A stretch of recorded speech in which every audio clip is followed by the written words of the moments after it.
मातरम प्रगति। First of all अपनी presentation शुरू करने से पहले I want to thank each one of you and congratulate each one of you जो इतनी ठंड में अपनी रजाइयों ठंड से ब्रेव करके और रजाइयों को छोड़ के, थैंकफुली कोहरा नहीं था आज, तो ब्रेव करके हम आज यहाँ सुबह 7 बजे पहुंचे हैं। Thank you so much everyone. So I start my presentation with a small story. When I was 5 or 6 years old, I had a terrible toothache.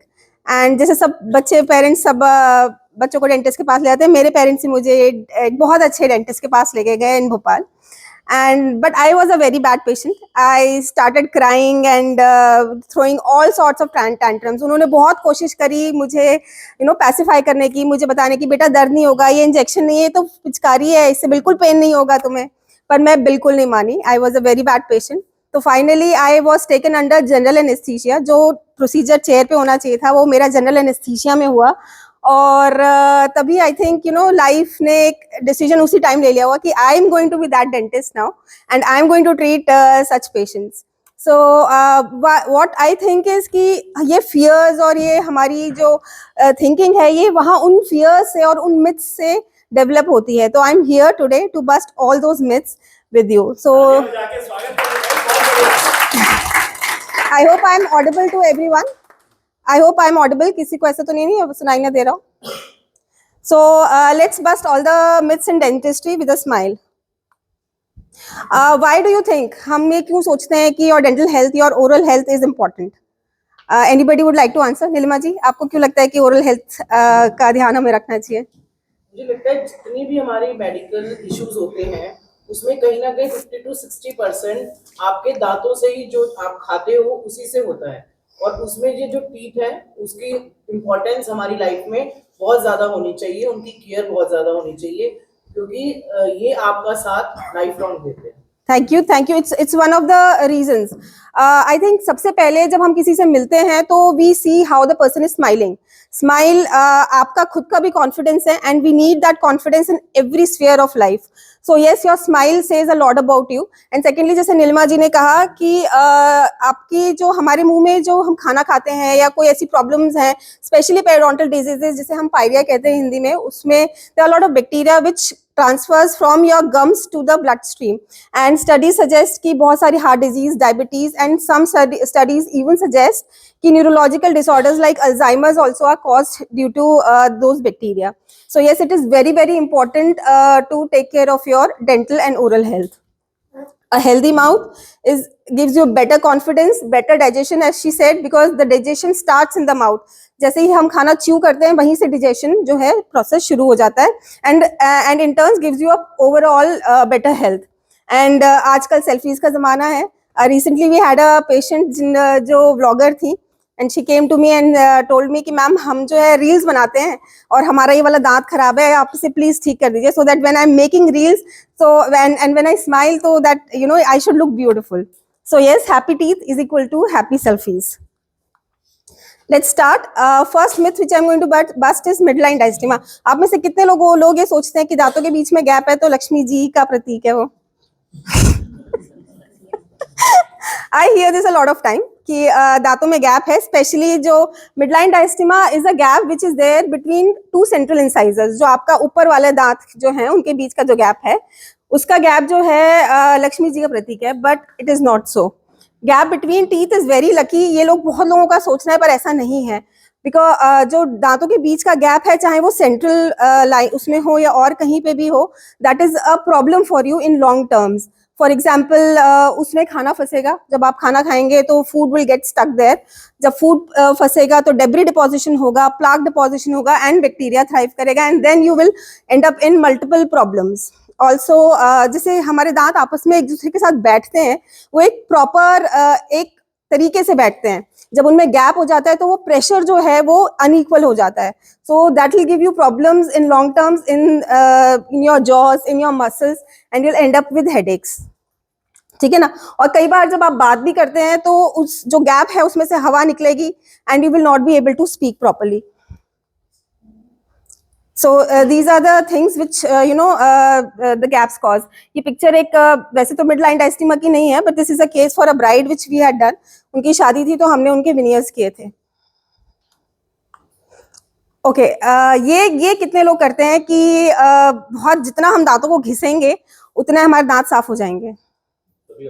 सभी करते हैं? नहीं, दांत दांत they are your teeth, you have to take care of your teeth. वो बर्तन नहीं है जिनको आपको रगड़ के साफ करना है, ठीक है? And how many of you know कि हमें कितनी देर तक ब्रश करना चाहिए? Anybody? Yes, we have to brush 2 minutes for 2 times in a circular direction or in a vertical direction with a 45-degree angle. So ये एक वीडियो हम share करना चाहेंगे. This is a patient of mine जिनकी हमने RCT करी थी around 4 years back, and he had come to us complaining of pain. I thought it's the RCT, but it was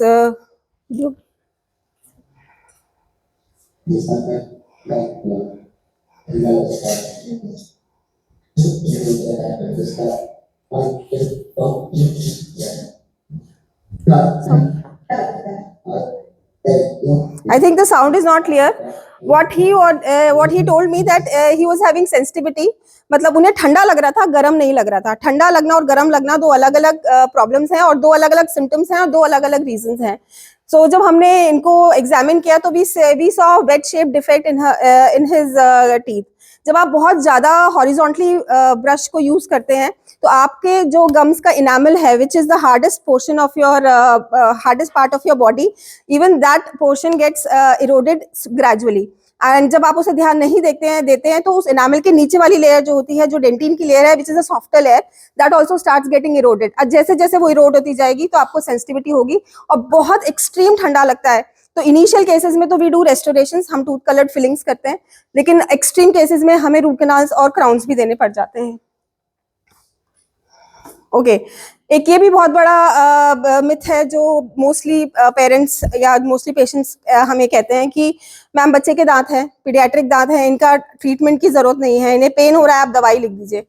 पर नहीं, टेम्परेरी है इसका मतलब ये नहीं है कि आपको उसका ट्रीटमेंट नहीं कराना है. बच्चों के दांत के क्या फायदे हैं या वो क्या काम करते हैं, वो ये हैं. बच्चों के टीथ जो हैं, they are temporary but they help in their nutrition, overall nutrition, उनके स्पीच डेवलपमेंट में. उनके सबसे मेजर काम जो है उनका is to guide the permanent teeth in space, in the proper space. जब आप जल्दी से उन दांतों को निकलवा लेते हैं तो वो प्रॉपर अलाइनमेंट में नहीं आ पाते हैं, and then you have to go for braces and everything else. To make pediatric patients comfortable, we have certain different types of procedures which we can do. First and foremost is कि बच्चे को हमें time और उसकी space देके chair पे ही treatment हम करें.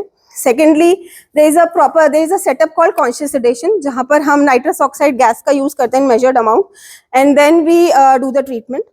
एंड थर्डली, जहाँ बहुत सारी केसेस है बच्चे को, उसमें हम जनरल एनेस्थीसिया में भी ले जाते हैं कई बार, तो वो केसेस भी हम लोग करते हैं. ये मिथ आई थिंक सबका होगा. How many of you how many of you think that dentistry is expensive?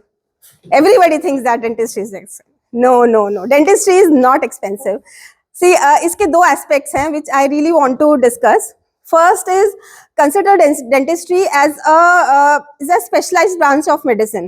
हम लोग from graduation we study only 32 teeth, muscles and the bones related to your mouth. So जब आप mostly हमारे पास कोई भी problem लेके आ रहे हैं तो हार्डली, मतलब I think only 1 or 2% cases ऐसे होते होंगे जिसमें हम सिर्फ दवाई लिख के आपको भेज सकते हैं. मोस्टली हर पेशेंट को कुछ ना कुछ प्रोसीजर की जरूरत होती है. तो consider this as a surgical field जहां पर हमें कोई ना कोई प्रोसीजर करना है, और जब ऐसा कुछ प्रोसीजर हो रहा है तो it becomes that has a lot of overhead. Secondly, and which is very very important, is your neglect is expensive. Dentistry is not expensive. Dentistry is never expensive. So जहां आपको सेंसिटिविटी हुई या आपको हल्का सा भी पेन हुआ, आप क्या करते हो? केमिस्ट के पास जाते हो, या जैसे टीवी में सेंसोडाइन लिया और सेंसोडाइन से ब्रश किया और हो गया काम? नहीं. Body is a very very एक गजब की मशीन है जो इवॉल्व हुई है या भगवान ने बनाई है, जो आपको हर मोमेंट पे इंडिकेशन देगी कि right now you need to pay this attention here. But हम वो देते नहीं है, चाहे वो हमारे पास टाइम नहीं है या whatever। तो वो जो छोटी चीज है, जहां आपको छोटी प्रॉब्लम हो रही है, आप वहीं पर उसको डील कराएंगे तो आप ज्यादा जल्दी उसको कम खर्चे में, कम पेन में और कम टाइम में उसको ट्रीट करा पाएंगे, rather than you keep waiting and you lose more money and more time। So regular checkups will save money, time and pain। How many of you change your toothbrush every 3 months? Good। झूठ बोल रहे हैं sir. हाँ। Rinsing after sugary foods नहीं, rinsing after every food। Good। Thank you so much।